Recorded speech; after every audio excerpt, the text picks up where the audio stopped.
औज़ुबिल्लाहि बिस्मिल्लाहिर्रहमानिर्रहीम। अस्सलाम वालेकुम नाज़रीन, आज हम एक तवील वक्फ़े के बाद आपके से दोबारा मुखातब हैं और कुछ अपनी मसरूफ़ियात और कुछ वजूहात की वजह से हमारे और आपके दरमियान गैप आ गया था। और अब इंशाअल्लाह हम कोशिश करेंगे कि रेगुलर बुनियादों पे आपके साथ राब्ते में रहें और आपकी आवाज़ बने, आपके इश्यूज़ को अरबाब इख्तियार तक पहुँचाएँ और इसी तरह जो मुल्क में और मुल्क की मईशत में जो कुछ हो रहा है उसकी तफ़सीलात से आपको आगाह करें।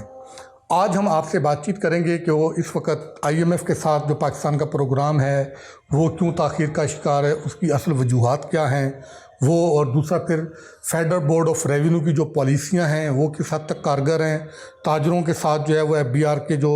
मामलात हैं उसकी असल वजह क्या है, क्या वजह अनाद है, क्यों ताजर जो है वो सड़कों पे हैं। इस वक्त पूरे मुल्क में जो है वो लोग सड़कों पे हैं, ताजर सड़कों पे हैं, सरकारी मुलाजमीन सड़कों पे हैं, इसी तरह जो है वो पॉलिटिशियन जो हैं वो सड़कों पे हैं, सियासी अदम इस्तेहकाम जो है वो अरूज पे है। उसकी वजह से जो हुकूमत ने सख्त फ़ैसलों के नाम पे जो नरम फ़ैसले करके आवाम का जीना दूभर किया था, उससे जो कुछ इक़्तिसादी इशारे जो बेहतर हुए थे उस पे जो है वो क्या इम्पेक्ट आया। फिर मूडीज़ की जो रेटिंग आई है वो एक मुल्क की इकॉनमी के लिए एक अच्छी खुशखबरी है इस बुरे हालात में भी, तो उस पे हम आपसे जो है वो गुफ्तगू करेंगे, उस पे हम आपको आगाह करेंगे। सबसे पहले हम आते हैं IMF की तरफ। IMF और पाकिस्तान के दरमियान जो $7 अरब के प्रोग्राम पे स्टाफ लेवल का एग्रीमेंट हुआ था, उस एग्रीमेंट को हुए भी काफ़ी अर्सा हो गया, लेकिन अभी तक ये मैच्योर नहीं हो पा रहा। IMF बोर्ड इसकी मंजूरी नहीं दे पा रहा। उसमें जो बेसिक प्रॉब्लम्स आ रही हैं उसमें जो फाइनेंसिंग गैप था उसके जो अल्टरनेट अरेंजमेंट थे वो गवर्नमेंट ऑफ पाकिस्तान ने IMF के साथ कमिट किए थे कि कंडीशन के तौर पे कि हम उनको पूरा करेंगे और वो हम आपको बताएंगे। असल जो बुनियादी वजह है वो एक ये वजह बनी हुई है कि उसकी वजह से IMF का जो प्रोग्राम है वो अब पाकिस्तान के लिए मंजूर नहीं हो पा रहा। चाइना ने और UAE ने, सऊदी अरब ने अगरचे हमें जो कर्ज़े थे जो रोल ओवर करने की उसकी उन्होंने यकीन दहानी करा दी थी, लेकिन चाइना से जो $15 अरब के लगभग जो हमारा IPPs की पेमेंट का मामला था वो अभी एज़ इट इज़ था, और उसके अलावा 2.8 अरब रुपए का इन तमाम तर इंतज़ामात के बावजूद एक फ़ाइनेंशियल गैप आ रहा था, उसको हमने पूरा करना था, वो जो है वो हमें अल्टरनेट अरेंज नहीं हो रहा था। इन वजूहात की वजह से IMF हमें जो है वो कर्ज़ा मंजूर हमारा नहीं कर रहा। अभी 3 मरतबा शेड्यूल IMF का जारी हुआ है। पहले 28 जो है वो अगस्त तक का जारी हुआ, उसमें नहीं था। अभी 4 सितंबर तक का जारी हुआ, उसमें पाकिस्तान का नाम नहीं था। अभी लेटेस्ट जो है वो 6 सितंबर तक का शेड्यूल IMF का जारी हुआ है, उसमें भी पाकिस्तान का केस शामिल नहीं है। अगरचे वजारत ख़जाना के हुकाम इस बात पे जो है वो स्वयं बिलीव कर रहे हैं और वो जो बड़ा एतमाद के साथ वो ये बात कह रहे हैं कि इसी महीने में पाकिस्तान का IMF से कर्ज़ा जो है वो मंजूर हो जाएगा और पाकिस्तान जो है वो दोबारा जो इंटरनेशनल लेवल पे जो इन्वेस्टर्स का कॉन्फिडेंस है वो बिल्ड होना शुरू हो जाएगा। इससे जुड़ी हुई इकॉनमी की दूसरी सिचुएशन ये है कि चूँकि IMF का प्रोग्राम डिले हो रहा है और इस प्रोग्राम के डिले होने की वजह से फॉरेन इन्वेस्टर्स ने भी कुछ हाथ जो है वो अपना खींचा है, कोई इन्वेस्टमेंट करने से हिचकिचा रहे हैं। उसका इम्पैक्ट जो है वो स्टॉक मार्केट पे नज़र आ रहा है और इसके साथ साथ जो दूसरे डोनर ममालिक और इदारे हैं वो भी हिचकिचा रहे हैं। अभी जो है वो वजारत ख़जाना और वजारत इक़्तिसादी अमूर और इक़्तिसादी अमूर डिवीज़न की तरफ से जो अदाद शुमार पेश किए गए हैं उसमें यह बताया गया कि जुलाई में जो पाकिस्तान को एक्सटर्नल फाइनेंसिंग मिलनी थी वो पिछले साल के मुकाबले में बहुत कम है। ये सारा उसी का असर है कि जो IMF का जो कर्ज़ा है हमारे लिए वो जो मंजूरी उसकी डिले हो रही है। तो तवक्को ये की जा रही है कि ये शायद जो है वो बेहतर आ जाएगा। दूसरा ये कि इस सारे घुटन के माहौल में जो अच्छी खबर आई है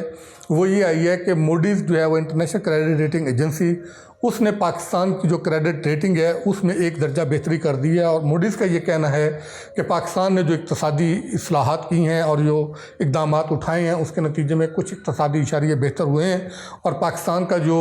रिस्क जो डिफ़ॉल्ट का रिस्क था और इसमें भी जो है वो कमी हुई है और ये चूँकि ये ख़त्म हो चुका है इसलिए जो है वो इक़्तिसादी इशारे बेहतर हुए हैं। तो इसका गुमान ये किया जा रहा है, तवक्को ये की जा रही है कि जो कल स्टॉक मार्केट जब खुलेगी डेफिनेटली उस पर जो है इसके अच्छे असरात जो है वो ज़ाहिर होंगे। तो तीसरा जो है वो इशू है वो एफबीआर और ताजरों के दरमियान जो जा रहा था। बदकिस्मती से नाज़रीन मैं आपको ये बताऊं कि हमारा ये इशू रहा है कि हम पहले जो है वो ख़ुद पॉलिसियाँ जो है वो अनाउंस कर देते हैं बग़ैर किसी मशावरत के स्टेक होल्डर्स की, और फिर जब एग्जीक्यूट होने के लिए जाती हैं तो चूँकि वो ज़मीनी हक़ाइक़ से मुताबिकत नहीं रख रही होती और जो जिनसे मुतल्लक़ वो पॉलिसियाँ बनाई गई होती हैं वो चूँकि ऑन बोर्ड नहीं होते, तो फिर वो पॉलिसियाँ एग्जीक्यूट करने में न सिर्फ मुश्किलात पेश आती हैं, वो फिर नाकाम भी हो जाती हैं। ये मुतअद्दिद मरतबा तमाम स्टेक होल्डर्स भी कह चुके हैं और ये हम भी कह चुके हैं कि एफबीआर ही नहीं बल्कि गवर्नमेंट के तमाम इदारों को ये चाहिए कि जब भी ये पॉलिसियाँ बनाई जाएँ, ये अर्क रेज़ी से बनाई जाएँ, मुतल्लिक़ा जो स्टेक होल्डर्स हैं उनके साथ बाहमी मुशावरत की जाए। मुशावरत करने के बाद फिर ये जो है पॉलिसियाँ इंट्रोड्यूस कर जाएँ, लेकिन बदकिस्मती से ऐसा नहीं होता और इस मरतबा भी ऐसा नहीं हुआ। और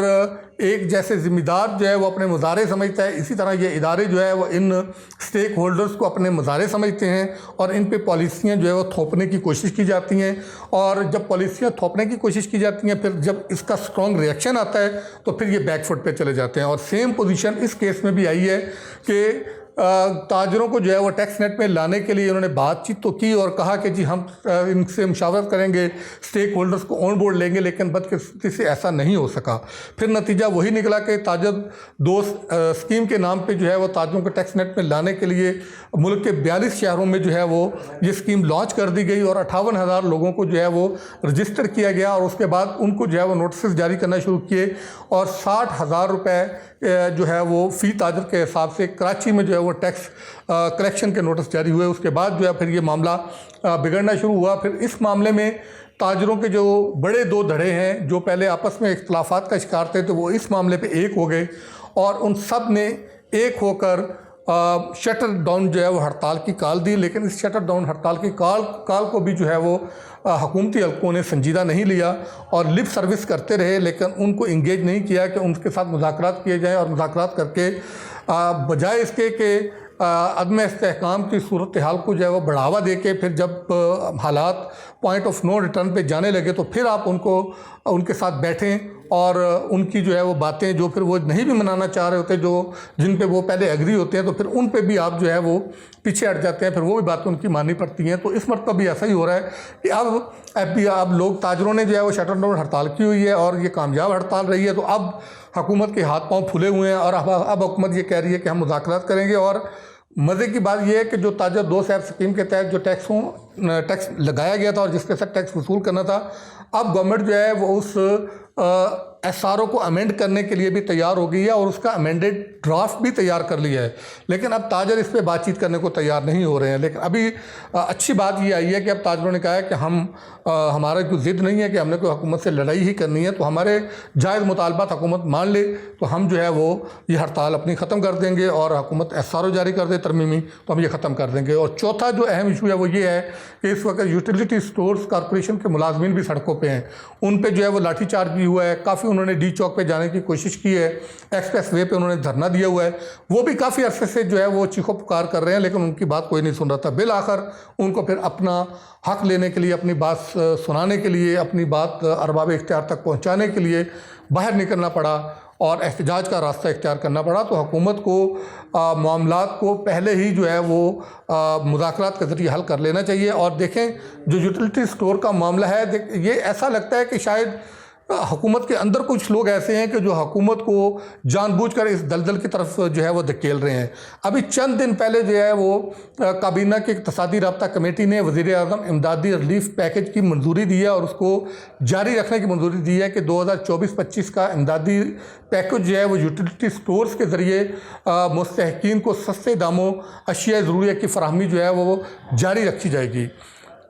कुछ दिन पहले ईसीसी इसकी मंजूरी दे रही है, जो इस बात की अक्कासी करता है कि यूटिलिटी स्टोर बंद करने का इनका कोई इरादा नहीं था। अगर बंद करना था तो फिर अरबों रुपए का पैकेज जो है वो क्यों जो है वो उसकी मंजूरी दे रहे थे, और वो भी वज़ीर ख़ज़ाना की ज़ेर सदारत जो इजलास हुआ है। तो अगर मंजूरी दे रहे थे तो इसका मतलब है कि ये बंद करने का कोई नहीं था। ये बंद करने का अगर शख्साना है तो कहाँ से आया है, ये किसने पुट किया? तो ये वो सवालात हैं जो अरबाब इख्तियार को और हुकूमत को कम अज़ कम सोचना चाहिए और रेगुलेटर्स को सोचना चाहिए कि रेगुलेटर जब तक मजबूत नहीं होंगे, अपना किरदार अदा नहीं करेंगे, तो ये ना इदारे चल सकेंगे ना पनपेंगे। तो इदारों को